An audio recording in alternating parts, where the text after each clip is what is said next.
UPSC की तैयारी कैसे करें जीरो लेवल से 2023। क्या आप जानना चाहते हैं यूपीएससी की तैयारी कैसे करें जीरो लेवल से, जिससे आप आईएएस, आईपीएस या आईएफएस ऑफिसर बन सके। यूपीएससी एक ऐसा नाम है जिसको सुनकर या सुनने वालों के कान खड़े हो जाते हैं। सभी जानते हैं कि यूपीएससी एक ऐसी परीक्षा है जिसे पाना हर किसी का सपना होता है। हमारे भारत देश की यह यूपीएससी परीक्षा एक मनमोहक परीक्षा बन चुकी है जिसे पाने के लिए लोग दिन रात एक करते हैं। जानते हैं क्यों? क्योंकि ये परीक्षा आम परीक्षाओं के जैसी नहीं है कि थोड़ा बहुत पढ़ लिया तो हो जाएगा। न इसमें आपकी पढ़ाई के साथ मेहनत, पेशेंस, परसिवियरेंस, डेडिकेशन, ये तीनों चीजें जिसके अंदर सबसे स्ट्रांग होगा वही कल का आईएएस ऑफिसर कहलाएगा। लेकिन यूपीएससी की तैयारी करने से पहले आपको इसके सिलेबस, पैटर्न की सटीक जानकारी होना जरूरी है।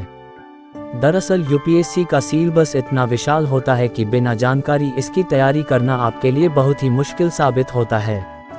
यूपीएससी एग्जाम क्या होता है? यूपीएससी यानी यूनियन पब्लिक सर्विस कमीशन, जिसे सिविल सेवा परीक्षा के नाम से जाना जाता है।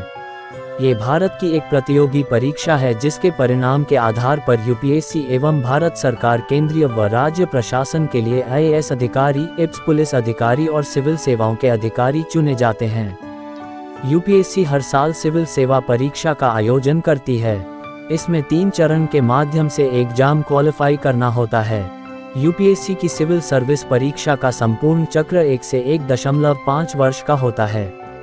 सिविल सर्विस एग्जाम डेट की बात करें तो यह एग्जाम 2023 के अकॉर्डिंग। यूपीएससी का सिलेबस। अब बात आती है सिलेबस के बारे, तो आपको सिलेबस के बारे में जरूर पता होना चाहिए, तभी आप इस एग्जाम को समझ सकते हैं और अपना टारगेट बना सकते हैं। इसलिए बिना देर किए हुए इसका सिलेबस आपके स्टडी टेबल पर होना ही चाहिए। जैसे ही आप तैयारी के बारे में विचार करते हैं तभी आपके हाथ में सिलेबस जरूर रहना चाहिए। अब यूपीएससी को क्लियर करने के लिए आपको 3 चरणों से होकर गुजरना होता है। यूपीएससी के लिए क्वालिफिकेशन क्या चाहिए होती है? यूपीएससी ग्रेजुएशन में अंकों के आधार पर कैंडिडेट के साथ कोई भेदभाव नहीं करता है। इसलिए आईएएस पात्रता शर्त के रूप में कोई न्यूनतम योग्यता प्रतिशत नहीं मांगता है। उम्मीदवार के पास सरकार द्वारा मान्यता प्राप्त विश्वविद्यालय से स्नातक की डिग्री होनी चाहिए। ग्रेजुएशन के अंतिम साल में या परिणाम की प्रतीक्षा में उम्मीदवार यूपीएससी प्रारंभिक परीक्षा में बैठने के लिए भी पात्र हैं।